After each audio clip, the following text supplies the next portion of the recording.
Jadi kalau ada orang mengecilkan NU, berarti dia tidak paham Indonesia, tidak paham Nahdlatul Ulama. Lah kenapa para ulama kemudian tidak berani mengingatkan para pejabatnya? Ya karena ulamanya sering bawa proposal. Kalau ada pejabat merasa hebat, gagah seakan-akan dia hebat, berarti dia tidak paham dengan Nahdlatul Ulama. Ulama yang terhormat itu nasihati. Datang partai ini nasihati, datang partai ini nasihati. Ulama jangan dimiliki oleh satu partai.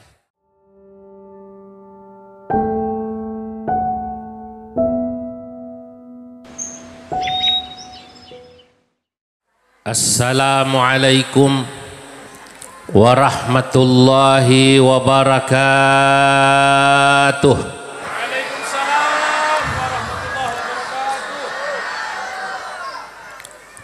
Alhamdulillahilladzi faddala al-ulama bisyarafil izzi was-safa wa asyraqa qulubahum wa uqulahum bi anwaril baha wassalatu wassalam ala sayyidina wa habibina wa syafi'ina wa maulana Muhammadin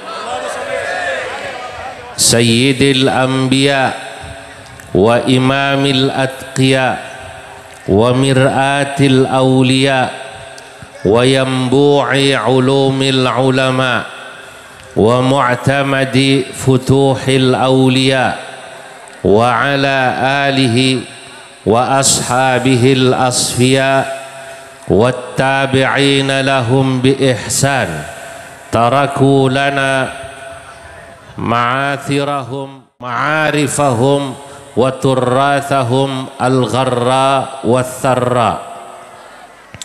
Allahumma arzuqna al-ma'arif ar-rabbaniyah wal lataif ar-rahmaniyah wal ulum al-ladunniyah wa ballighna rutbatal ihsan wa wihdatasy syuhud. Amma ba'du. Fanahdlatul ulama syajaratun tayyibah asluha thabitun wa far'uha fis sama wa hiya ta'ti bi bayani syari'ati allati hiya adlun kulluha rahmatun kulluha hikamun kulluha masalih kulluha. Wa tal'abu hadhil jam'iyah dawraha fi islahil ummah wa islahil watan wa islahil ma'murah. Hadratal muhtaramin, para alim ulama, para masyayikh, para kiai, wabil khusus mustasyar PCNU Sampang Al-Mukarram Kiai Haji Khalili Mas'ud, Rais Syuriah PCNU Sampang Kiai Haji Syafi'uddin Abdul Wahid, Ketua PCNU Katib Syuriah, juga seluruh jajaran pengurus Muslimat NU Kabupaten Sampang. Tadi ada Bunyai, siapa namanya? Ya. Begitu juga seluruh pengurus MWCNU Kecamatan Sreseh, pimpinan pemerintahan TNI sipil maupun Polri yang hadir. Saya tidak sebut satu persatu. Insya Allah warga Sreseh khususnya dan juga warga Kabupaten Sampang dan Bangkalan yang hadir yang saya cintai, semoga semuanya dicatat dalam deretan ahli surganya Allah. Pada pagi menjelang siang ini alhamdulillah saya dapat hadir di kantor MWC Kecamatan Sreseh yang katanya kantor MWC tapi rasa PC. Ini rasa PC apa rasa PW ini katanya. Alhamdulillah. Saya sudah agak kecil hati karena hari Ahad lalu mutar keliling, lalu hari Senin saya ambruk, suara saya hilang. Karena ya begini keliling dari satu tempat ke tempat lain, satu hari kadang-kadang 4 acara. Tadi pagi obat terakhir yang saya minum harus habis. Ini sisa-sisa suara saya masih terasa berat. Tapi rasa berat itu, rasa sakit itu hilang ketika saya sampai di Kecamatan Sreseh ini, melihat warga NU di Sreseh yang hadir acara pada hari ini. Iya. Ini kata saya, ini acara MWC rasa muktamar ini. Yang hadir rame, alhamdulillah. Memang kalau Madura ini NU, Pak Kapolsek ya. Saya dengar cerita tentang bagaimana NU di Madura itu dari paman saya, Bapak Profesor Kiai Haji Ma'ruf Amin, Pak Wapres, itu kakaknya ibu saya. Beliau tahun 71 sudah jadi anggota Dewan DPR dari NU. Bayangkan Pak Kiai Ma'ruf itu perjalanannya sudah sangat panjang. Tahun 71 saya belum lahir, tapi Pak Kiai Ma'ruf Amin sudah jadi anggota Dewan dari Partai NU dulu. Sebelum kemudian fusi tahun 73 menjadi P3. Nah, lalu begitu saya mulai dewasa, saya banyak dapat cerita bagaimana hebatnya NU, terutama di Madura. Orang Madura itu lahir Pak Kapolsek, begitu lahir langsung NU Pak. Balik baru Islam. Lahir NU, balik mukallaf baru Islam. Itu saking kuatnya NU di Madura. Kita paham bagaimana NU begitu kuat di Madura ini, karena memang Hadratus Syekh Kiai Haji Hashim Asy'ari adalah murid daripada Syekhona Khalil Bangkalan. Ya. Murid daripada Syekhona Khalil Bangkalan. Nah, kita tahu bahwa Syekhona Khalil Bangkalan adalah guru daripada seluruh ulama yang ada di Madura. Dan saya merasa terhormat karena hubungan antara Syekhona Khalil Bangkalan dengan kakek buyut kami di Banten, Syekh Nawawi Al-Bantani. Syekh Nawawi Al-Bantani, kakek buyut kami, adalah gurunya Syekhona Khalil di Mekah. Jadi dulu Syekhona Khalil di Mekah ngaji dengan Syekh Nawawi Al-Bantani. Dalam catatan saya, dalam kitab yang saya tulis tadi, saya beri hadiah pada Kiai Khalili Mas'ud. Itu kitab saya tulis Tuhfatul Qasi Waddani fi Tarjamati Syekh Muhammad Nawawi Al-Bantani, menjelaskan tentang biografi sejarahnya Syekh Nawawi Al-Bantani. Nah, di antara murid utamanya Syekh Nawawi itu dari tanah Madura adalah Syekhona Khalil Bangkalan. Syekhona Khalil Bangkalan ngaji pada Syekh Nawawi di Mekah tidak main-main, 20 tahun Pak.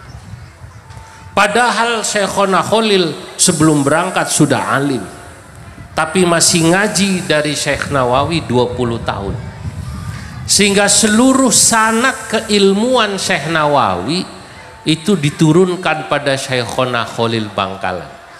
Kalau tidak percaya, baca kitabnya Syekh Yasin Al-Padani yang berjudul Al-Iqdul Farid. Itu dalam kitab itu, semua kitab-kitabnya Syekh Nawawi boleh dikatakan sanadnya kepada Syekhona Khalil Bangkalan.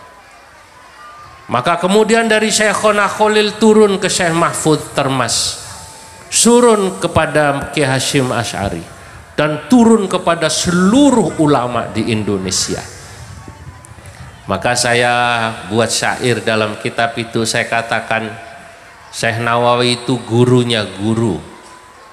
Syaikhus syuyukhi lil adidil kurama yabruzu ba'dahu kibarul ulama فالترمسي والخليل ذو الآثر وأسناوي من به جل اعتبر من شريعين ومن القدوس عبد القادر صاحب الدروس.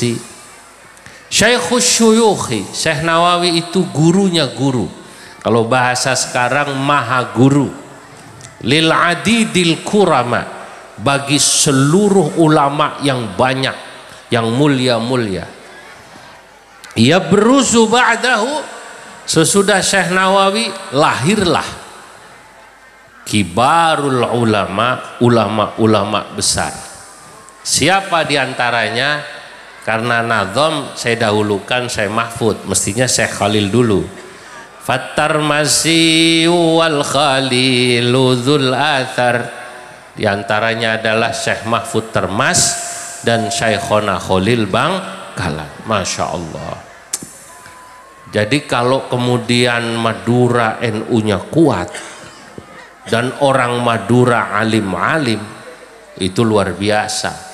Ada sejarahnya, karena dulu salah satu murid ulama Indonesia yang sangat terkenal alim tinggalnya di Madura, Syekhona Khalil Bangkalan. Makanya saya kalau ziarah ke Martejasa itu, saya biasanya bersenandung. Saya itu seneng senandung gitu. Qadimtu Martejasa raja barkatahu ya Syekhana lin Nawawi anta tabi'uhu. Saya datang ke Martejasa, raja barkatahu, berharap berkahnya Syekhona Khalil. Ya Syekhana, wahai Syekhana Khalil, lin Nawawi, pada Syekh Nawawi Al-Bantani, anta tabi'uhu, engkau adalah muridnya yang sangat dicintai. Makanya hubungan Banten sama Madura kuat. Saya Banten, tidak bisa bahasa Madura, paling-paling tore, tojo, engki, saklangkong. Hanya sedikit saya bisa. Salahnya dulu istri saya bukan orang Madura, Bu. Kalau istri saya orang Madura, mungkin Banten sama Madura, saya bisa bahasa Madura. Di Madura ini memang membanggakan. Saya setiap kali keliling dunia itu, jangan Indonesia, keliling dunia itu saya ketemu orang Madura, Pak Kapolsek itu. Saya dari Amerika, ketemu orang Madura. Tapi tidak jualan sate ayam, tidak. Pelaut dulunya, di kapal pesiar. Tapi orang Madura itu dimanapun, saya bertemu orang Madura di Amerika, keliling se Amerika, di Washington DC, New York, Boston, ya muter-muter, termasuk saya keliling Kanada, ketemu orang Madura. Saya keliling Australia, ketemu orang Madura. Saya keliling Selandia Baru, ketemu orang Madura.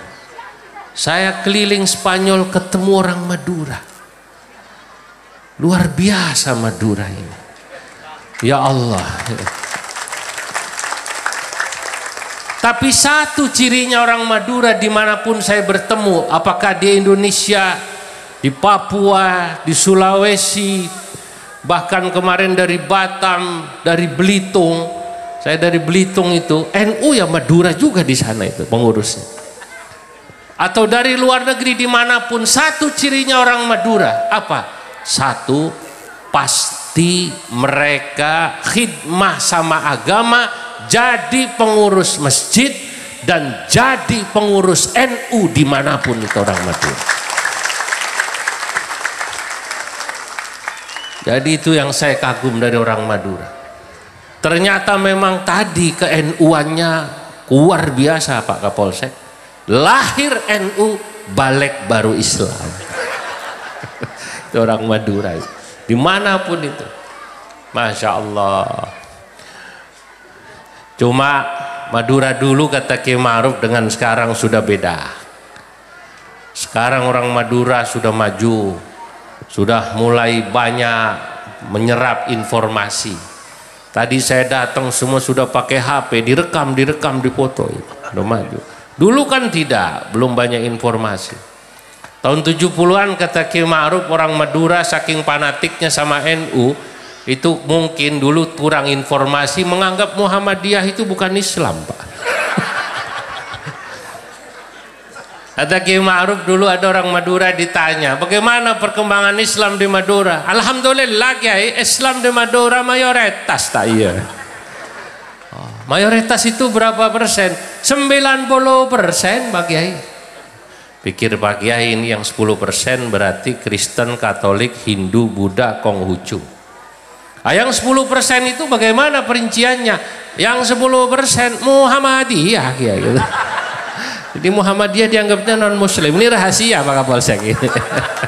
Ini dulu. Nah, dulu. Itu saking fanatiknya. Saya belum lama dari Afghanistan bersama ketua Muhammadiyah. Seminggu saya di Kabul bertemu dengan ya wakil presidennya Afghanistan lah. Namanya Syekh Sirajuddin Haqqani. Jabatan resminya Menteri Dalam Negeri, tapi dia wakil Amirul Mukminin. Saya dialog, saya dikasih jas karena saya buat syair buat Afghanistan, dia suka. Lalu ajudannya mendekat dengan dubes kita, katanya itu menteri kami minta syairnya. Oh boleh kata saya, tapi ada harganya kata saya. Saya tulis di situ, saya. Apa itu Pak? Nah, dia kan punya jas itu, jaket. Nah itu saya mau ditukar sama itu.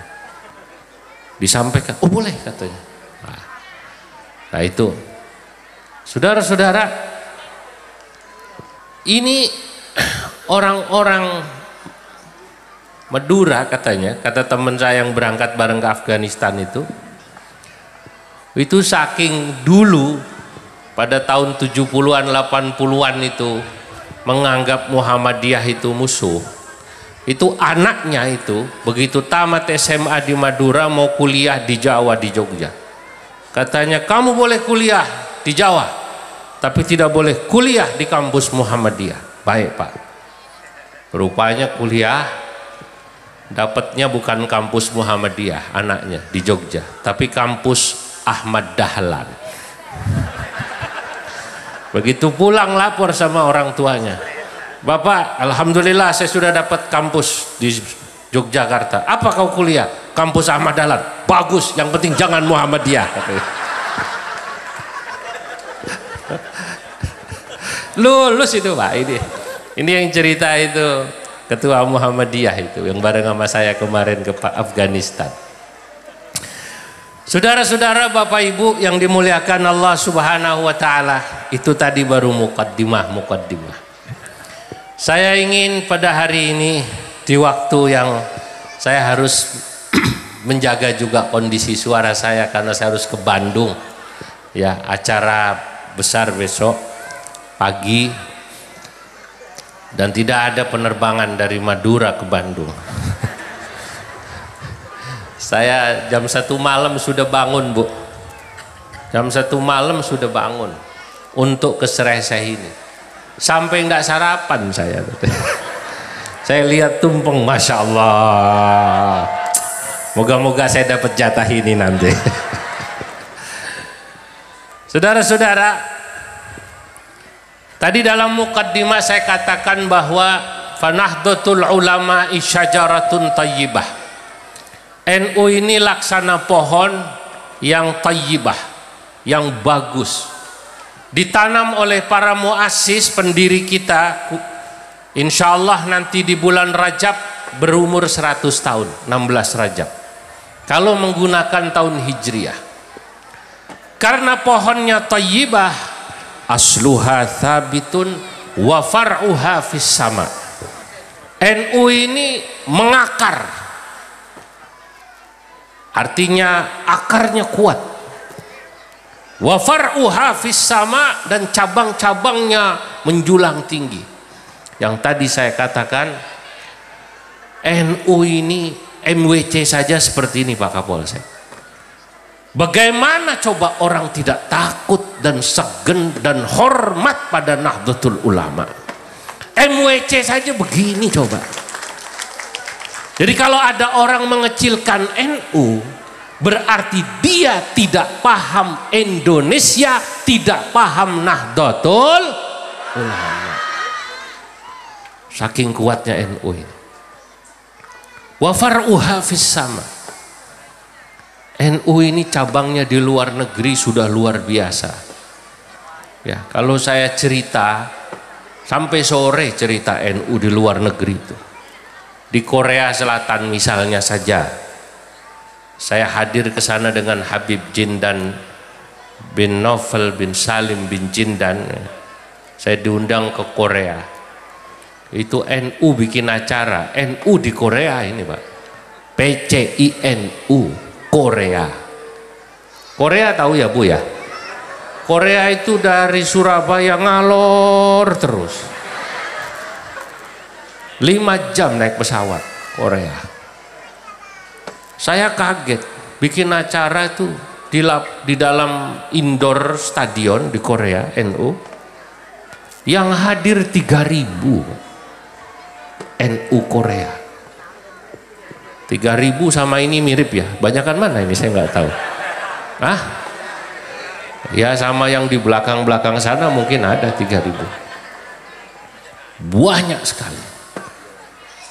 Tiap bulan NU di Korea itu infaknya terkumpul 500 juta. Mereka kumpul bulanan ngaji. Ini kemarin yang diundang Habib Umar Mutahar, saya yang tanda tangan untuk minta visa itu.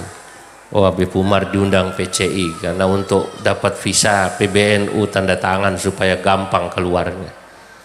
PBNU itu tanda tangannya itu manjur. Cuman ya saya hati-hati tanda tangan itu. Oh, ini untuk visa habaib ulama ceramah tanda tangan saya. Nah, Amerika takut sama NU Pak. Saya ke Amerika begitu tanya, Anda wakil ketua umum PBNU? Ya. Oh ya boleh langsung Amerika. Kenapa? Karena ingat Gus Dur. Saya rupanya ketemu dubes di sana. Amerika sangat hormat kepada NU karena Kiai Haji Abdurrahman Wahid Gus Dur. Nah ini. Nah saudara-saudara, NU sangat besar. Nah, kenapa NU begitu besar? Yang sekarang ini anggotanya di seluruh Indonesia, termasuk yang di dunia-dunia tadi itu, yang di Korea, di mana-mana, di Maroko, di Australia, di Eropa, di Belanda, saya banyak bertemu pengurus NU. Nayafa'an mi'ati milyun.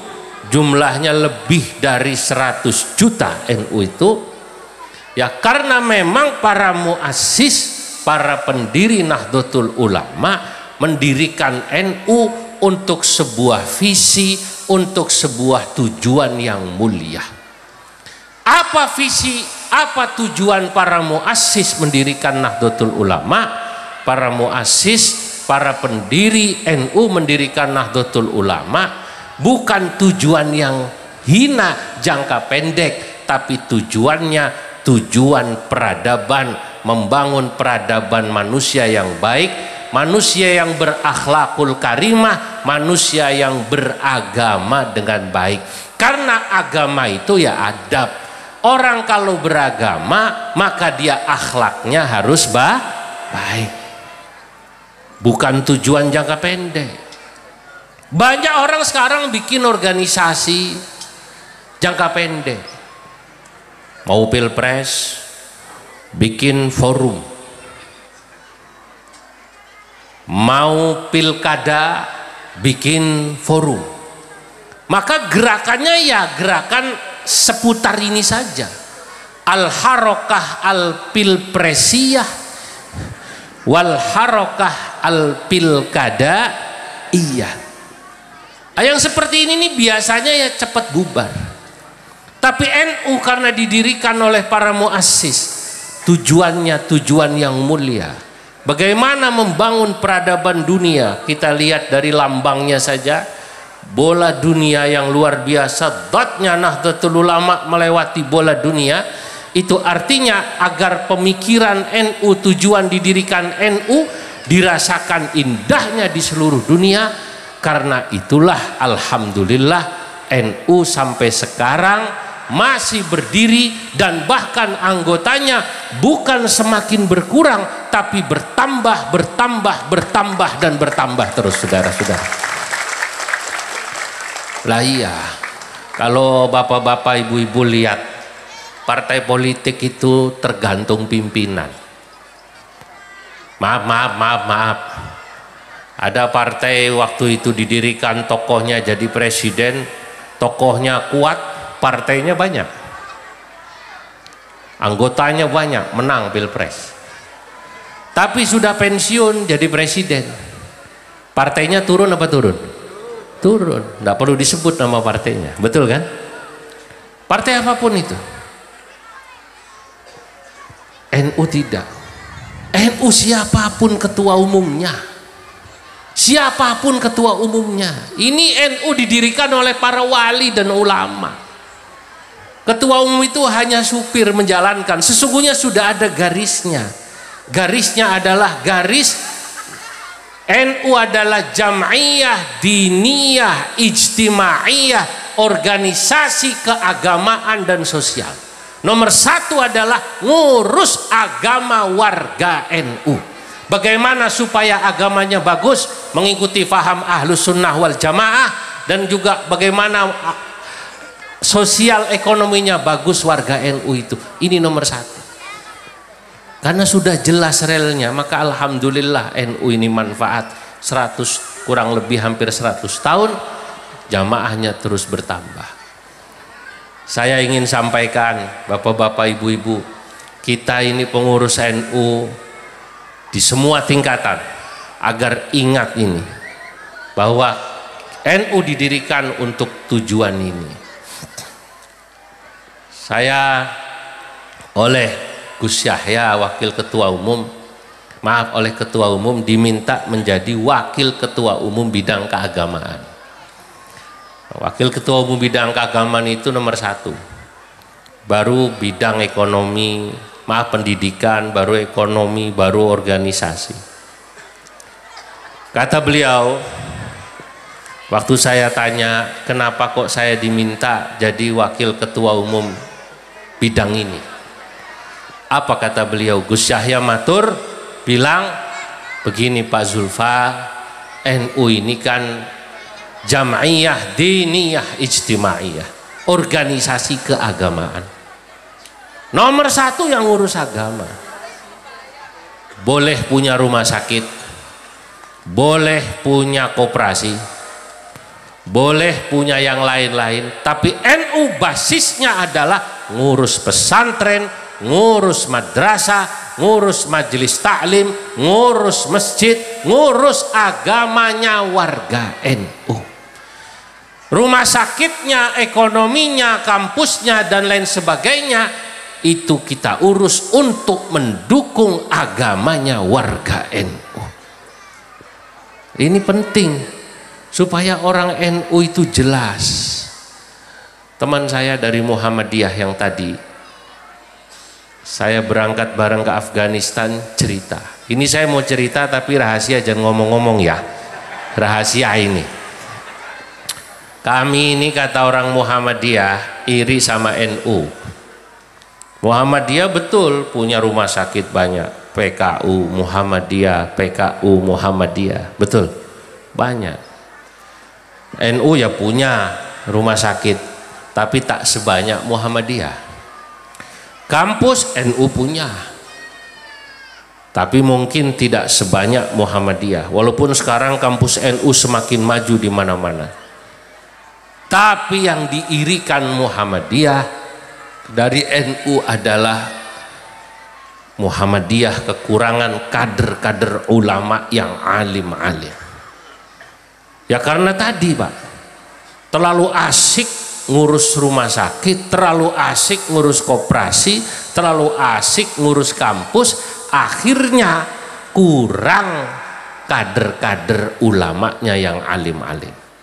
Kalau NU alhamdulillah Pak Kiai, kita kiainya banyak, bahkan yang kuliah pun sarjananya banyak, sarjana syai'ul lillahi lahumul fatihah. Sarjananya sarjana jurusan agama semua. Kamu kuliahnya jurusan apa? Syariah. Kamu pendidikan Islam, kamu usuluddin. Berarti ini semua sarjana syai'ul lillahi lahumul fatihah. Biasa mimpin tahlil ya. Ya walaupun sekarang alhamdulillah NU ini juga sudah mulai muncul teknokrat-teknokrat seperti Pak Nuh. Saya ke Jepang, di Jepang saya bangga. Mustasyar PCI NU Jepang, Profesor Fakhrur Razi, itu profesor nuklir. Ketua NU-nya bidang nuklir. Saya ke McGill di Kanada. Saya ketemu pengurus NU profesor namanya Jawa, susah dihafal. Itu dia profesor bidang tambang. Saya ke Turki bertemu doktor kader NU, dia sarjana matematika, guru besar planologi. Alhamdulillah. Di Belanda doktor bidang pangan dan lain sebagainya. Nah kalau NU ini semua diurus Pak. Ya. Tapi tadi kalau itu belum bisa maju, rumah sakit belum bisa maju, nggak perlu sedih, karena memang NU nomor satu adalah ngurus agama. Yang lain itu kita urus pelan-pelan, karena memang para muassis mendirikan NU untuk itu. Lah kalau ekonomi saja itu nomor dua, apalagi politik. Nah, di NU itu ya politik itu ya penting, tapi bukan tujuan bukan tujuan utama. Makanya bapak-bapak, ibu-ibu, saya ingin menyampaikan, kalau orang NU dia harus bisa membedakan mana yang tujuan utama, mana yang hanya alat, mana yang makosid, mana yang wasail. Politik itu hanya alat, bukan tujuan utama. Tidak perlu kemudian menjadikan politik sebagai tujuan utama. Banyak orang yang bertanya-tanya dia di bawah ini, bagaimana kok hubungan NU sama PKB? Kan begitu ya? Hubungan NU sama P3, apalagi yang baru ini tentang amplop kiai. Saya katakan orang NU itu Bapak Ibu boleh jadi simpatisan termasuk pengurus PKB, P3, PDI, Golkar boleh, Nasdem boleh. Yang tidak boleh adalah mereka menjadikan NU sebagai kendaraan PKB, P3, Golkar, PDI dan lain sebagainya. Kenapa? Karena NU lebih besar dari mereka semua. Betul betul. NU lebih besar dari PKB, lebih besar dari P3, lebih besar dari Golkar, lebih besar dari Nasdem dan lain sebagainya. Maka jangan sekali-kali jadikan NU sebagai matiyah kendaraan yang lirrukub ila aghradihim, yang dijadikan kendaraan ditunggangi untuk tujuan mereka. Saya katakan begini, la ba'sa antakunu PKB-ian wa P3-ian wa Golkarian wa Nasdemian wa PDIan wa ma ila dzalik. Tidak masalah orang NU itu jadi orang Golkar, Nyoblosnya apa sampean? Golkar. Sampai nyoblosnya apa? PKB. Sampai nyoblosnya apa? P3. Itu orang kan nyoblos kadang-kadang ada kedekatan, Pak. Betul apa betul? Ada yang MWC-nya disumbang PKB. Disumbang PKB di sini. Ada yang disumbang P3. Ada yang disumbang partai lain. Kemudian orang NU nyoblos, tidak masalah. Yang tidak boleh menjadikan NU sebagai kendaraan mereka, kendaraan daripada partai-partai itu. Ini yang harus dipahami. Berikutnya saudara-saudara, saya ingin sampaikan pada kesempatan ini tentang tantangan warga NU dan tantangan umat Islam ketika NU akan memasuki abad keduanya. Tadi saya sudah katakan bahwa NU luar biasa, jamaahnya semakin bertambah, kekuatannya semakin bertambah. Tapi awas Bapak Ibu hadirin, hunaka awaik, yani al-awaik ad-dakhiliyah wal kharijiyah. Ada tantangan-tantangan dari dalam kita sendiri maupun tantangan-tantangan dari luar.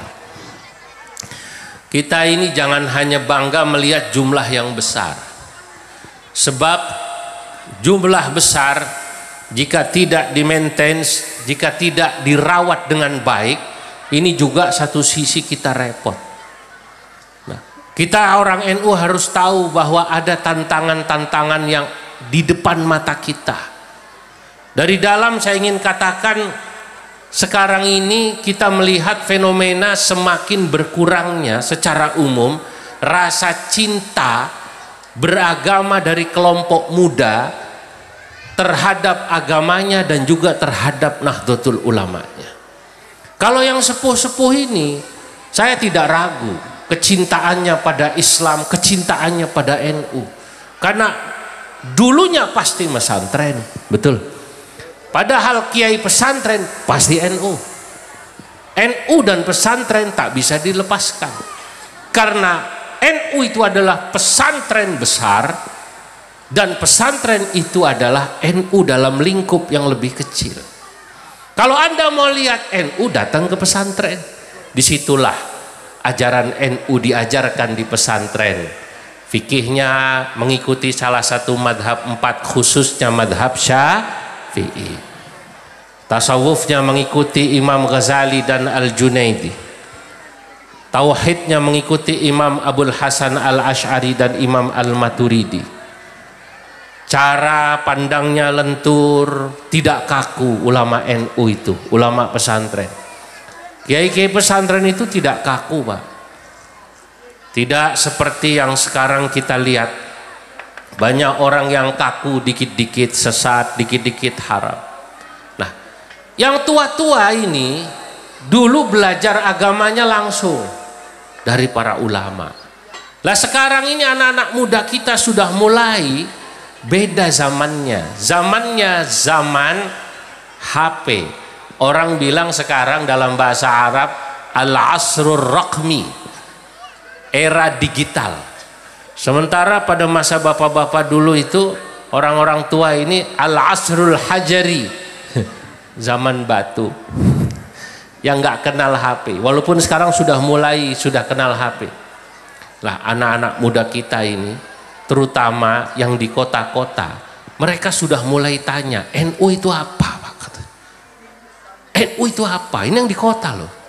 Dan ini banyak anaknya orang Madura, yang padahal kita tahu orang Madura fanatik NU-nya luar biasa.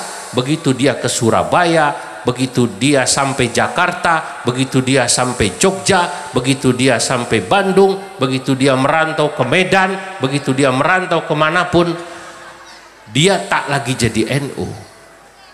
Kenapa? Dia bilang, bapak saya dulu NU, ibu saya dulu NU, tapi saya tidak tahu NU itu apa. Nah inilah tantangan kita.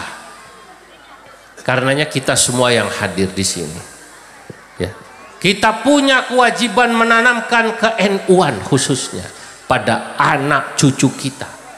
Kalau tadi dikatakan orang Madura NU-nya kuat, maka kita harus menanamkan ke-NU-an yang kuat kepada anak cucu kita. Saudara-saudara, ini tantangan kita sekarang. Sebab kalau tidak ditanamkan, nanti di luar ada tantangan baru masuk. Ini perimbangannya apa? Masuk paham-paham yang baru, yang mereka dapat tidak di pesantren, mereka tidak dapat di madrasah, mereka dapatnya dari bergaul di kampus-kampus negeri itu, di sekolah-sekolah umum. Masuk itu lewat rohis-rohis, lewat kampus-kampus, lewat internet, aliran yang macam-macam. Kadang-kadang aliran kiri, saya menyebutnya yang pertama aliran sekuler liberal. Sekuler ini bukan bahasa Jawa, Bu. Ada juga orang bilang sekuler bahasa Jawa, sekul dieler-eler. Sekul itu nasi, diler dibuka. Ini paham yang memisahkan agama dan negara. Kadang-kadang menganggap agama tidak penting. Ini sudah masuk. Akhirnya dia sekuler. Paham ini kalau di Amerika, di Eropa sudah biasa. Mohon maaf, orang Amerika, orang Eropa itu tak peduli agama. Kalau dia ditanya, kamu agamanya apa? Ya katanya Islam, katanya Islam. Tapi mohon maaf, saya tidak sembahyang. Orang Amerika, orang Eropa, yang Kristen pun begitu. Kamu agamanya apa? Oh, bapak saya Kristen. Tapi saya tidak pernah lagi ke gereja. Makanya sekarang di Eropa banyak gereja-gereja dijual. Saya beberapa kali datang, termasuk kemarin dari Kanada itu, saya mendatangi sebuah masjid yang dibeli di Ottawa oleh komunitas Muslim Indonesia di Kanada. Itu dulu gereja. Gerejanya sudah tidak laku karena tidak ada jamaahnya. Jamaahnya habis karena yang datang tua-tua. Karena tidak kuat membayar listrik dan lain sebagainya, akhirnya gerejanya dijual. Yang beli alhamdulillah orang Islam. Yang tadi saya bilang itu rata-rata orang Madura. Alhamdulillah orang Madura masih kuat Islamnya di sana. Nah, saya syukur. Nah, tapi jangan salah.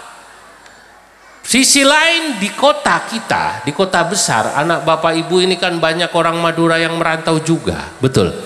Tidak semua orang Madura yang merantau kemudian kuat tadi Islamnya, NU-nya. Kalau yang tidak dididik kuat dari sini, bisa jadi tadi dia bilang bapak saya NU, kakek saya NU di Sereseh, tapi saya Islam aja dah, nggak NU-NU-an. Lu sekarang sudah muncul begini, kena paham sekuler. Atau kalau tidak terkena paham sekuler, sekarang mereka terkena paham yang keras itu, radikal. Kalau melihat orang beda, langsung seakan-akan orang itu musuh. Kadang-kadang disebut kafir, kadang-kadang disebut zalim. Kadang-kadang menggunakan teriakan-teriakan kalau tidak cocok pada orang yang dianggapnya ahli maksiat, langsung Allahu Akbar, Allahu Akbar, dimusuhi. Beda pilihan. Kelompok ini kadang-kadang pilihan pilpres itu rumah saja bisa digeruduk mau dibakar, Pak. Nah, ini sekarang muncul juga. Nah, radikal ini sudah masuk. Cuman kalau yang mengkafirkan ada tapi tidak banyak. Yang sampai membunuh, membakar, membom ada tapi tidak laku. Belum lama di Cirebon, ya beberapa tahun lalu di kantor polisi sedang sholat Jumat hadirin, tiba-tiba itu orang sedang sholat Jumat ada bom. Nah, ini kelompok ini sudah masuk. Yang terkena paham ini sekali lagi mereka yang tidak kuat basis keilmuan agamanya dari kecil, dari pesantren. Mereka belajar agama dari sekolah umum, SMA dan kampus-kampus, ditanamkan faham-faham yang radikal itu. Yang menganggap pemerintah yang pro Amerika, polisi, tentara, itu dianggapnya tauhid. Ini masuk sekarang ke Indonesia ini. Nah, lah yang paling keras, paling konsisten untuk melawan paham-paham ini di Indonesia ini ya adalah organisasi kita, Nahdlatul Ulama. Kenapa NU paling keras melawan paham ini? Karena kalau paham ini dibiarkan masuk ke Indonesia dan terus banyak pengikutnya, mungkin kita tidak akan pernah lagi melihat negara indah ini yang namanya NKRI. Kenapa? Karena mereka tidak pernah cinta pada NKRI. Beda dengan kita. Bagi kita Nahdlatul Ulama, cinta agama dan cinta tanah air saudara-saudara adalah dalam satu tarikan nafas. Kita menyanyikan lagu Indonesia Raya, tapi pada saat yang bersamaan NU akan selalu menyanyikan Yalal Watan, Yalal Watan, Yalal Watan.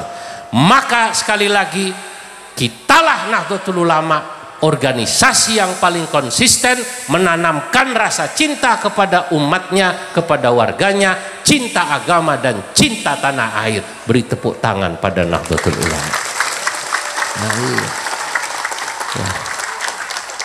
Nah, coba kalau tidak percaya Pak Kapolsek, itu 17 Agustus yang paling rajin pasang bendera merah putih ya orang NU selain PNS ya. Jadi kalau Kapolsek datang acara begini wajar. Justru kalau ada pemerintah kok nggak datang ini tidak wajar. Betul apa betul? Lah iya. Kalau orang NU itu datang saja datang. NU kaya Pak Kapolsek. Sampai nggak perlu takut saya nanti datang nih kalau nggak nyumbang. Nggak perlu. NU kaya. Sampai nggak ngirim aqua, insya Allah MWC cukup. Insya Allah cukup, nggak usah. Saya tuh terus bilang kasihan para pejabat kita itu. Ya, karena pejabat kita ini harus dijaga Pak. Saya ingat Imam Ghazali dalam kitab Ihya. Dalam kitab Ihya beliau katakan begini.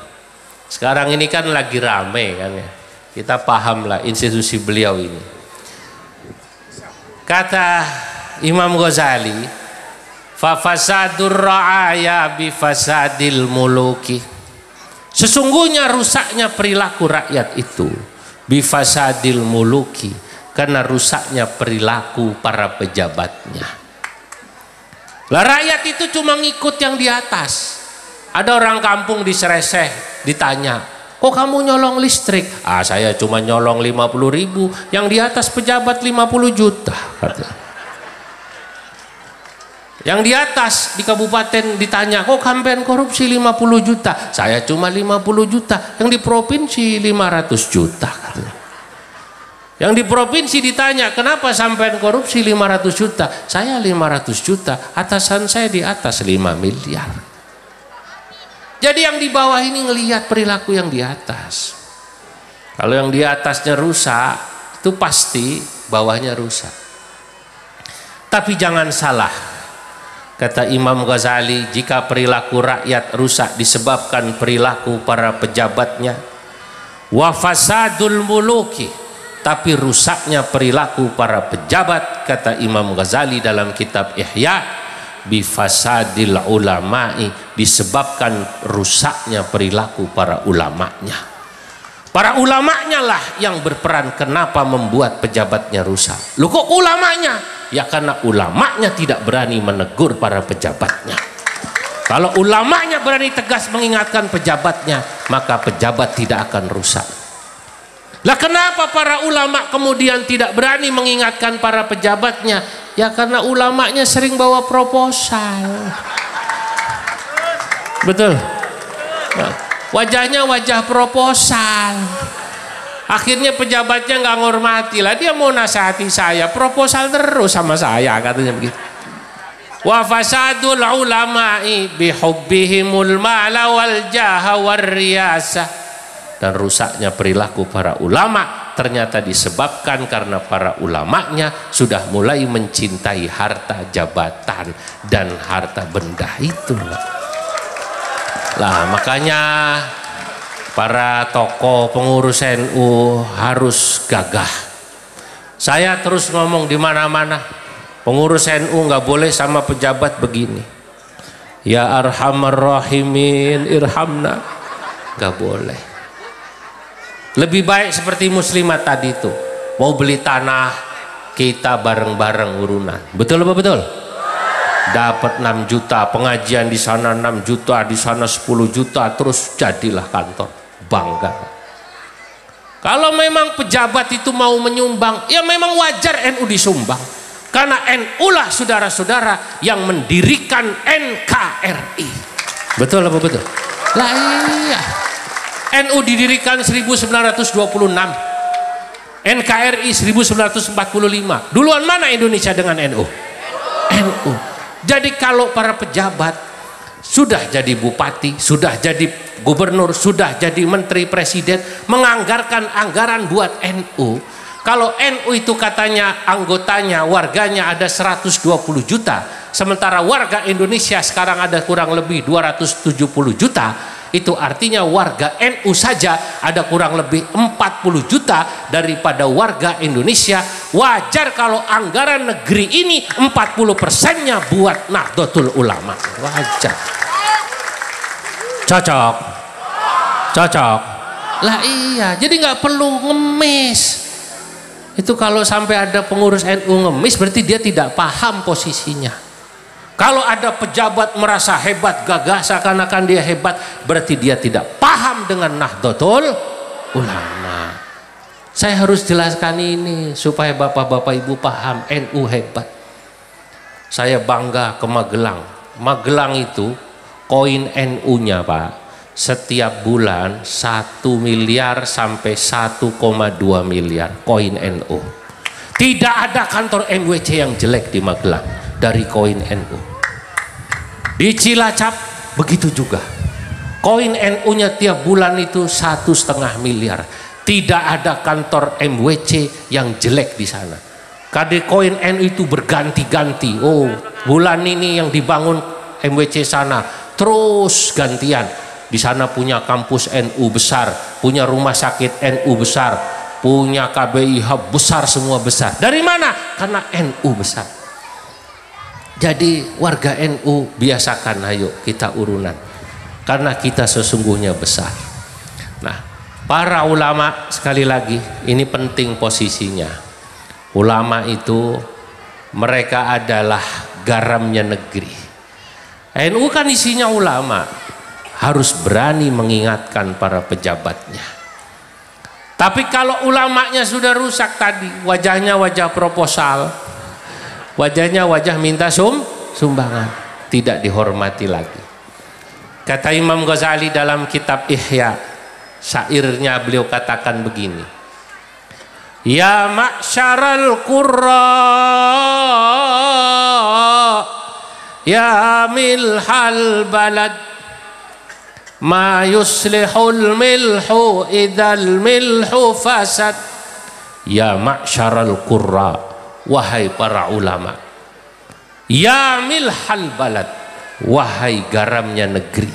Ulama itu garamnya negeri. Ibu-ibu sangat paham garam itu fungsinya apa kalau buat masak. Makanan ini yang macam-macam Bapak Ibu, yang sambal, yang ikan, yang bakwan, yang ati, empelas, semua ini kalau tidak ada garamnya tidak gurih.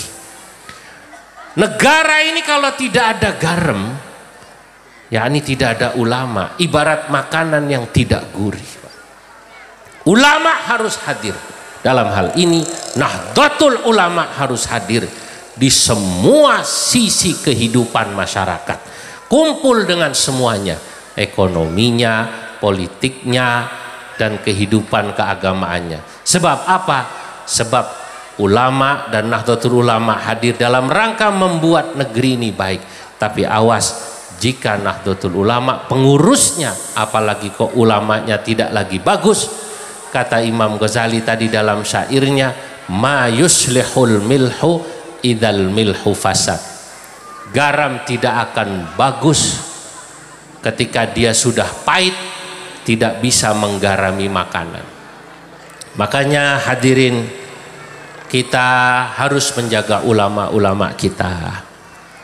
Kalau ada ulama seperti Rais Syuriah, Khatib Syuriah, mustasyar. Jadikanlah ulama yang pada maqam mahmuda, makamnya yang terhormat. Jangan ditarik-tarik ke politik. Ulama yang terhormat itu nasihati. Datang partai ini nasihati, datang partai ini nasihati. Ulama jangan dimiliki oleh satu partai. Betul apa betul? Kalau dimiliki satu partai nanti nggak berani nasihati partai sana karena sudah dibeli oleh satu partai. Tapi kalau ulama itu adalah menasehati, luar biasa. Dia bisa ngomong begini begitu. Saya kagum dulu. Ada seorang ulama di Jawa, namanya Mbah Fadl Senori. Mbah Fadl Senori ya, penulis kitab Al-Kawakibul Lumma'ah. Dulu saya ngaji di Hajen, kiai-kiai saya juga banyak ke sana. Mbah Fadl Senori itu Bapak Ibu sampai wafat belum pernah haji. Ini kiai alim, ngaji dengan Hadratus Syekh Kiai Hasyim Asy'ari. Ayahnya bernama Syekh Abdus Syakur. Mbah Fadl ngaji dengan ayahnya sudah alim. Kemudian ke Tebu Ireng, Mbah Fadl hanya menambah ilmu, kemudian tabarukan dengan Kiai Hasyim sudah alim. Nulis kitab, karangan kitabnya itu Masya Allah, uslubnya seperti orang Arab. Tapi Mbah Fadl ini kiai besar, dagang, punya toko onderdil, motor, sepeda, kemudian onderdil ya radio TV. Beliau baca kitab, tapi kalau jam 9 pagi buka toko, menjelang zuhur tutup, nanti ba'da asar buka lagi. Ajib, Mbah Fadl itu luar biasa, menakjubkan. Sehari punya target, misalnya butuh uang sehari kebutuhannya 500.000 misalnya. Itu kalau jam 11 sudah dapat 500.000, toko ditutup Pak. Tidak buka lagi sore. Kalau jam 9, jam 10 sudah dapat 500.000, beliau tokonya ditutup. Kata santrinya dan orang yang tanya, kenapa tokonya ditutup? Alhamdulillah rezeki saya sudah cukup, jadi saya tutup, selebihnya saya pakai ngaji. Dan beliau kenapa seumur hidup tidak pernah haji? Ya karena uangnya hanya cukup untuk makan. Bolak-balik orang ngajak haji, zaman itu belum ada umroh, beliau tolak. Kadang-kadang datang pejabat, kadang-kadang datang orang kaya, pengusaha, ngajak haji, Mbah Fadl. Mbah Fadl nolak dengan lembut, minta maaf, nanti kalau saya punya uang sendiri saya haji. Gitu. Masya Allah, Mbah Fadl. Yang cerita guru saya Kiai Nafi Abdillah, sampai wafat beliau tidak haji. Kata Kiai Nafi Abdillah, Mbah Fadl walaupun seumur hidupnya tidak haji, saya yakin katanya beliau insya Allah di sisi Allah tidak kalah mulia, bahkan lebih mulia dari orang yang berhaji berpuluh-puluh kali. Masya Allah. Kenapa? Karena kebersihan hatinya. Zaman saya nyantri, saya belum paham kok ada kiai diajak haji nggak mau. Sebab begitu saya pulang, saya lihat di kampung saya kiai-kiai itu banyak yang berangkat umroh sama haji diberangkatin bupati karena menang jadi tim sukses. Betul ya? Lah iya. Kok ada orang tidak mau? Itu saya bingung Pak. Tapi begitu saya ngaji kitab Mahalli, mulai saya tahu. Imam Nawawi itu menceritakan dalam satu bab, saya lupa. Babnya bab haji atau bab hibah itu saya lupa. Kata Imam Nawawi, ini bukan Syekh Nawawi, Imam Nawawi, penulis Minhajut Talibin. Kalau ada orang tua mengajak anaknya haji, anaknya boleh menolak, katanya begitu. Loh kenapa? Li'annahu kabirul minnah, karena diajak haji itu nanti khawatir besar diundat belakangnya, nanti khawatir diungkit-ungkit oleh bapaknya. Kamu anak tidak tahu terima kasih, sudah disekolahkan, sudah dipesantrenkan, tidak terima kasih. Kamu tidak terima kasih, sudah saya hajikan. Nah itu loh, itu namanya diungkit-ungkit. Maka kata Imam Nawawi, kalau ada anak diajak orang tua haji boleh menolak haji. Di sini saya baru paham, Mbah Fadl dulu tidak mau diajak haji karena khawatir diungkit, dan ternyata betul sekarang. Ada seorang bupati di Jawa Timur sebelah sana, saya nggak mau sebut. Singkat cerita ditangkap, masuk penjara, ditengok sama anaknya Kiai Gus Pulan. Pak Bupati, ya pokok sampean korupsi semono akeh sekian puluh miliar. Bukannya bupati itu anggarannya sudah luar biasa. Bupati itu Bapak Ibu bajunya saja ini setahun ada anggarannya, celananya ada anggarannya. Celana itu resmi anggarannya. Kalau kiai kan sarung ini hadiah akhir tahun. Makanya mereknya BHS, tadi saya lihat ketua ya. BHS itu bukannya artinya betul-betul hasil sodako. Bupati itu anggarannya resmi. Istrinya jangan-jangan ke salon itu resmi, bupati itu anggarannya. Kok masih korupsi? Apa jawab bupati itu?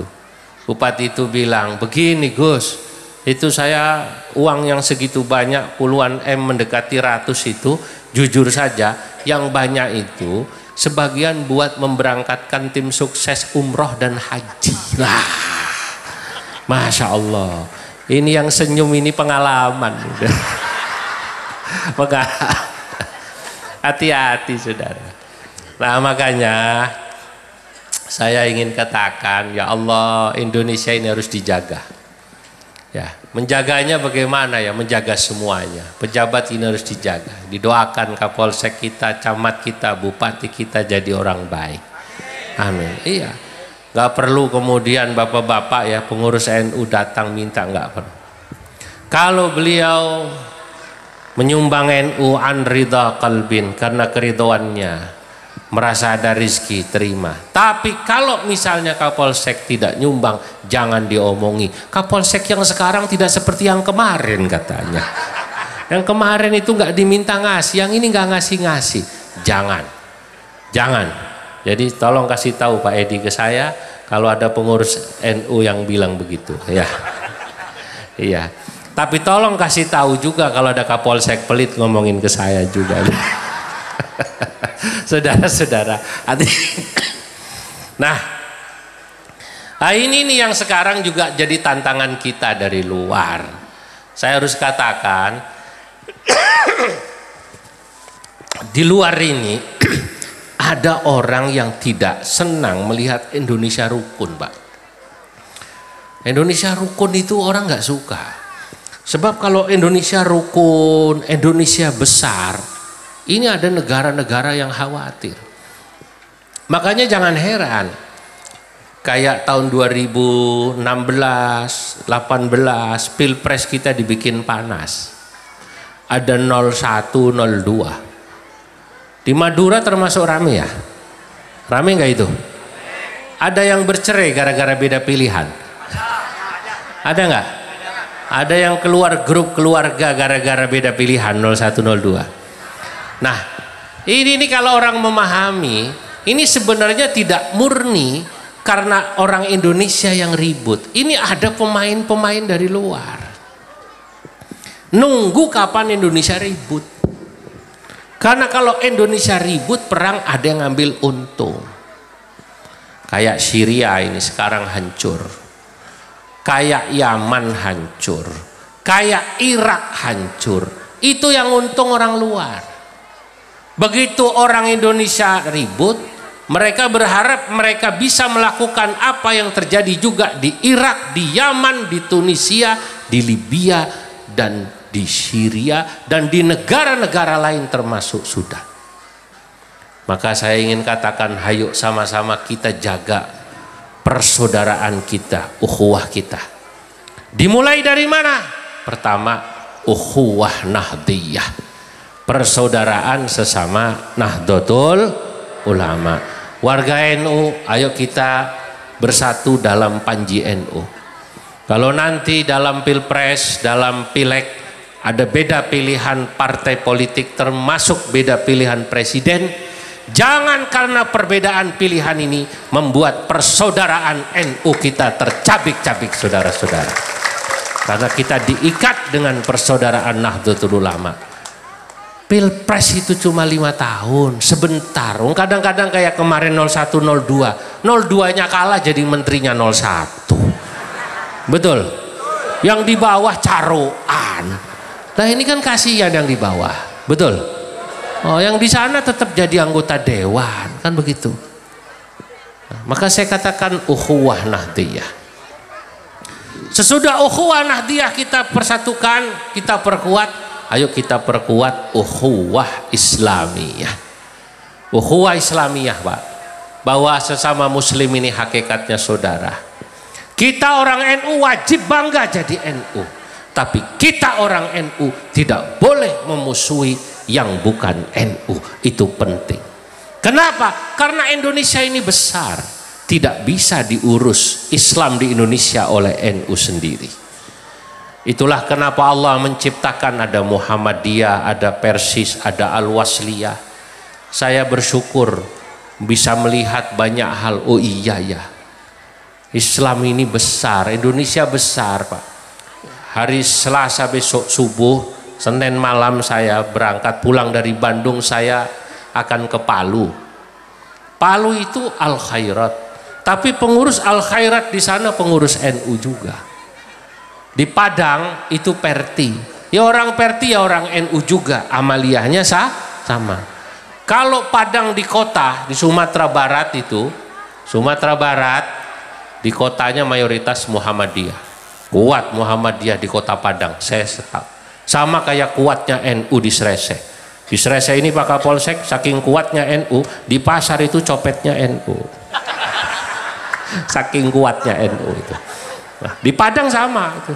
Di pasar Padang itu ya saking kuatnya Muhammadiyah ya copetnya Muhammadiyah. Itu biasa itu. Tapi di pinggiran Padang NU ada, saya ngisi itu.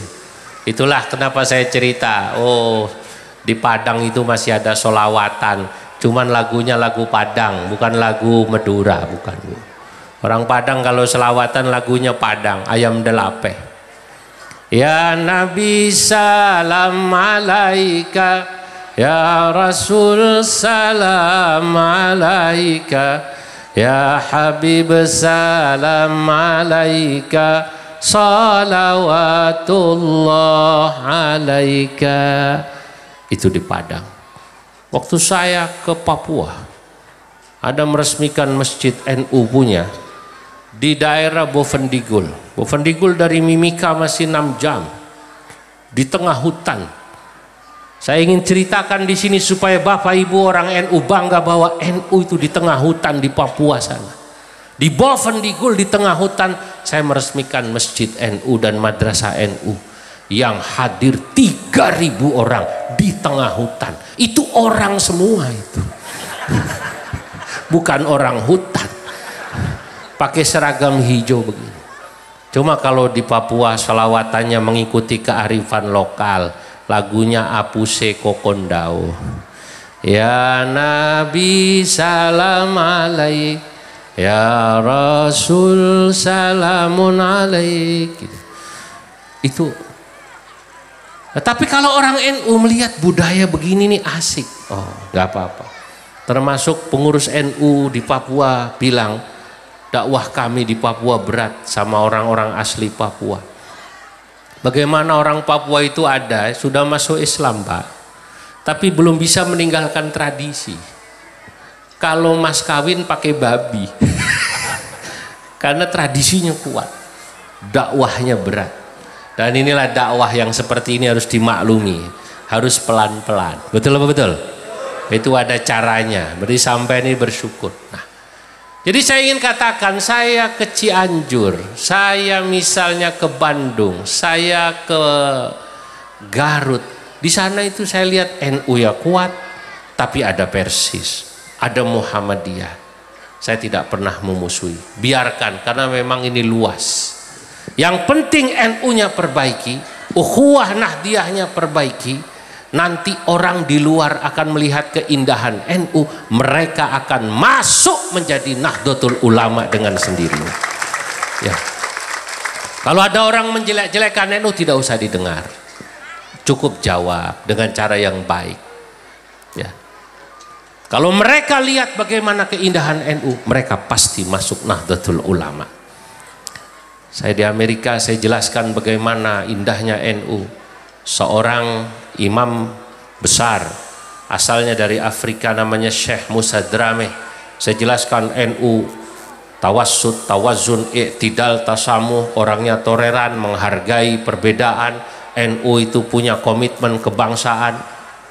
Begitu saya sudah jelaskan, Syekh Musa Drameh berkata, dia bilang, Pak Kiai tolong saksikan, Pak Konjen semuanya, sekarang Nahdlatul Ulama dapat 2 anggota baru tambahan, saya dan istri saya. Jadi ulama Amerika masuk menjadi anggota Nahdlatul Ulama. Kenapa? Karena senang melihat NU itu. Itu saya belum ceritakan bagaimana indahnya NU di Madura itu. Kalau saya ceritakan pasti lebih suka. Nah, kalau ukhuwah Islamiyah sudah kita bangun, ya, Islamnya kuat, baru kita membangun namanya ukhuwah ukhuwah wataniyah, ya, persaudaraan kebangsaan. Karena Indonesia ini, bapak-bapak, kalau Islamnya kuat, insya Allah Indonesianya kuat. Kalau Indonesianya kuat, kembali manfaatnya buat orang Islam. Bagaimana Islam supaya kuat? Ayo bangun kuwatul ilmi, bangun kuwatul iktisad. Orang Islam terus ayo belajar. Kita selama ini hanya sering mengkritik, katanya kekayaan Indonesia dikuasai oleh segelintir orang, 9 naga, kan begitu kan, orang-orang etnis tertentu. Saudara-saudara, kita boleh mengkritik ketika kita melihat ketidakadilan, tapi kita juga harus jujur. Kalau ada kekurangan pada diri kita, kita harus katakan, ya ini kekurangan kita. Misalnya, tadi orang Islam harus membangun kekuatan ilmu, terus belajar. Kedua, membangun kekuatan ekonomi. Kalau kita bersatu, insya Allah besar kekuatan kita ini. Nah, terakhir, Nahdlatul Ulama dan Indonesia khususnya harus juga membangun ukhuwah basyariyah sebagai puncak daripada peradaban itu sendiri. Karena sesungguhnya Islam, bapak-bapak, ibu-ibu, didirikan bukan untuk orang Islam saja. Termasuk Nahdlatul Ulama ini didirikan bukan hanya untuk orang NU. Nahdlatul Ulama dan agama Islam ini sesungguhnya didirikan oleh para muassis untuk kemanusiaan dan untuk dunia semuanya. Al-Islam wa Nahdlatul Ulama innama hiya lil insaniyah. Dalam bahasa saya, agama Islam ini dan Nahdlatul Ulama ini didirikan sesungguhnya untuk kemanusiaan. Apa maknanya? Maknanya agar keindahan NU, keindahan Islam dirasakan oleh seluruh manusia. Saya harus mengatakan bangga jadi orang Islam Indonesia. Berkali-kali saya keluar negeri, itu orang selalu salut sama orang Indonesia. Kenapa? Karena orang Indonesia katanya akhlaknya bagus, bisa memanusiakan manusia. Di Mekah saya berkali-kali ketemu sama orang, begitu bilang, "Min antum Indonesia." Masya Allah, Indonesia kuais. Indonesia cakep. Bahkan saya ke Maroko bertemu dengan Sekjen MUI Maroko, Pak. Sekjen MUI Maroko namanya Dr. Syekh Yassaf. Beliau bilang begini, "Kunna naral muslimina fi Indonesia salihin, muta'addibin, mumarisina fid din." Saya katanya kalau melihat orang Islam Indonesia, Masya Allah, satu cirinya soleh-soleh, kedua akhlaknya bagus-bagus. Qala wa kaifa, kata kami waktu itu, saya ke sana tahun 2013, dari mana Anda bisa simpulkan orang Indonesia akhlaknya bagus-bagus, soleh-soleh? Wadhalika kullama narahum wa naltaqi bihim fi Makkah wal Madinah kullama nahujju wa na'tamir. Ya, kalau kami haji umrah itu kami melihat orang Indonesia soleh-soleh. Bagaimana tidak soleh? Orang Indonesia itu sholat subuh di Mekah jam 5, jam 2 sudah di masjid itu. Betul kan? Maka Kiai Ma'ruf itu pernah ditanya ketika acara OKI, Kiai, itu orang Indonesia kok sholat subuh di Masjidil Haram jam 5, jam 2 sudah di masjid. Masya Allah, soleh-soleh ya Kiai. Bagaimana itu mereka sholat subuhnya di Sereseh Pak Kiai? Kata Pak Kiai Ma'ruf waktu itu, belum tahu dia. Kalau orang Indonesia itu rata-rata hajinya haji tomat. Haji tomat, lungane tobat, baliknya kumat. Berangkatnya tobat, pulangnya. Boleh. Kalau di Mekah itu emang ya rajin-rajin karena suasananya mendukung.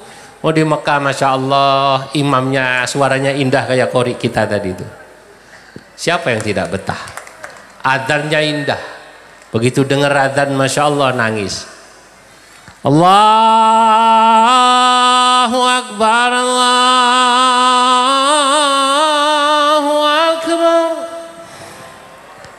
Allahu Akbar, Allahu Akbar. Netes air mata kita. Saya pertama haji dulu begitu. Teman saya bilang, tahu nggak ini kenapa imam muadzin Masjidil Haram indah-indah? Ya nggak tahu. Ya pilihan ini. Ini nggak main-main. Karena gajinya 50 juta itu. Maka adzannya penuh penghayatan. Beda dengan di Sampang ini. Muadzin di sini pasaran berapa, Pak? Pasaran berapa? Gratis. Alah ya pantas adzannya penuh penghayatan. Kalau di sana penuh penghayatan, kalau di Sampang ini muadzin penuh pengharapan. Harap-harap cemas. Nah, belum imamnya itu. Imam Masjidil Haram itu Masya Allah gajinya 300 juta paling kecil, yang sudah level pimpinan sampai 500 juta Pak. Makanya sholat di Masjidil Haram terawih 2 jam, baca 1 juz nggak ada lupanya Pak Imam. Soalnya kerjanya cuma deres. Nah kalau imam di sini mau 1 juz masih macul. Di sana imamnya khusyuk. Saya sholat terawih itu di sana. Allahu Akbar, 500 juta. Khusyuk. Begitu ngimamin indah sekali. Aqimis salata liduluki syamsi ila ghasaqil laili wa qur'anal fajr. Inna qur'anal fajri kana mashhuda. Masya Allah, nikmat. Nah, tapi ternyata yang membuat saya kagum, ulama ini bilang yang saya kagum dari orang Indonesia bukan hanya ibadahnya, tapi akhlaknya. Orang Indonesia coba lihat, kata Syekh Yasaf, kalau baca Quran, Quran dicium. Kalau ketemu orang senyum. Di Masjidil Haram orang Indonesia tidak pernah kelihatan ribut berantem. Urusan tempat sholat di kamar mandi. Coba Anda lihat orang-orang yang lain dari Arab itu. Kadangnya di kamar mandi rebutan kamar mandi gedor. Wow. Orang Indonesia enggak. Sudah naruh, ada orang sholat di depannya ngalah. Enggak pernah ribut. Ya mau ribut bagaimana? Enggak ngerti bahasa Arabnya. Betul. Ya mau ribut gak ngerti. Bahasa Arabnya pas-pasan, tamat sanawiyah ya Bu ya. Keluar masjid ibu-ibu ini ditawari kudungan itu. Siti Rahmah hajjah 5 rial. Bapak-bapak ditawarin sorban. Haji 5 rial. Mau nawar 2 rial bingung bahasa Arabnya apa. Ingat sembahyang subuh 1 rakaataini. Maksudnya rialaini jadi rakaataini. Yang dagang paham pasti orang Madura ini. Dia jawab la 3 rakaat fardhan lillahi ta'ala, Allahu Akbar. Jadinya 3 rakaat 3 rial coba. Orang Indonesia ini dianggapnya Masya Allah akhlaknya bagus-bagus, nggak pernah ribut. Ya. Nah, pernah satu hari saya sedang nunggu waktu melempar jumrah. Di samping saya itu orang Arab. Sholat malam, saya sholat. Sebagai orang timur saya menegur beliau. Assalamualaikum. Waalaikumsalam. Beliau pakai gamis yang ada tudungnya. Saya bilang, hadratak maghribi, bapak ini dari Maroko? La. Beliau bilang bukan. Tunisi? La, bukan. Aljazairi? La, bukan. Mauritani? La, bukan, kata dia. Lalu dia meledek saya. Terus sebut. Saya nyerah. Dia bilang, ana Saudi, saya ini orang Saudi, lakin walidi wa ajdadi kana min Uzbek. Tapi bapak saya, kakek saya asalnya dari Uzbek. Saya orang Saudi. Dia langsung menebak saya. Rupanya dia tahu saya pakai sarung. Indonesi. Aywa Indonesi. Ya, saya orang Indonesia. Jakarta. Aywa Jakarta, asimatul bilad. Ya, saya orang Jakarta, ibu kota negara. Ana ruh Jakarta merah. Saya sudah pernah ke Jakarta sekali. Ana ruh Puncak, saya sudah ke Puncak. Tahu Puncak juga ini, Pak. Ya. Ana ruh Bandung, saya sudah ke Bandung. Oh. Dia bilang, ana walau zurtu marra Indonesia. Saya walaupun baru sekali ke Indonesia, tapi katanya saya lihat orang Indonesia dzu khuluqin, akhlaknya bagus-bagus. Wah, hidung saya maju 2 senti itu, Pak. Dipuji. Anda ini mujammalah saja, kata saya, basa-basi. Enggak. Haqqan yani akhi. Orang Indonesia akhlaknya bagus. Saya merendah, kata saya, tapi orang Indonesia itu tuan, ibadahnya mungkin ilmunya kalah sama orang Arab. Lah, enggak. Orang itu katanya dihargai sebagai manusia sesungguhnya karena akhlak, bukan jabatan, bukan ibadahnya, bahkan mungkin bukan ilmu. Orang berilmu, alim, orang pinter, orang kaya, orang punya jabatan, kalau tidak punya akhlak, dia tidak akan dihormati, saudara-saudara. Nah, tapi kalau orang punya akhlak, beradab, bisa memanusiakan manusia, walaupun dia orang kampung di Sereseh, orang desa, tapi akhlaknya bagus, orang akan menghormatinya. Ya. Inilah yang dikatakan seorang ulama dalam kitab Adabud Dunya wad Din. Al-Mawardi mengutip ungkapan Al-Busti. Aqbil 'alan nafsi wastakmil fadailaha fa anta bin nafsi la bil jismi insanu. Berusahalah engkau menjadi orang yang berakhlak, yang beradab, yang bisa memanusiakan manusia. Fa anta bin nafsi, karena engkau menjadi manusia yang terhormat ketika kau memiliki akhlak dan adab, bisa memanusiakan manusia, bukan karena jabatanmu, bukan karena hartamu, dan bukan karena ilmumu, saudara-saudara. Masya Allah, itulah kenapa Nabi dulu dicintai, karena beliau bisa memanusiakan manusia. Nabi sedang kumpul dengan sahabat, ada orang bawa jenazah. Nabi bilang, jenazah siapa itu? Fulanun al-Yahud, fulan Yahudi ya Rasulullah yang wafat. Nabi tadinya duduk bangun menghormati jenazah itu. Ada orang bilang, sahabat, ya Rasulullah, kenapa kau bangun? Itu kan cuman Yahudi, katanya. Yang mati Yahudi. Kata Nabi, alaisat nafsan, loh, bukankah dia manusia? Yahudi itu agamanya, lihatlah manusianya. Betul apa betul? Lah iya. Orang Sereseh besok begitu, kalau ada orang naik motor jatuh, duk, jangan tanya Islam apa bukan sampai. Islam Pak, benar. NU apa Muhammadiyah katanya. NU, serius. NU-nya PKB apa P3?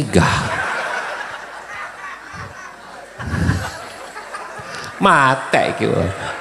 Betul.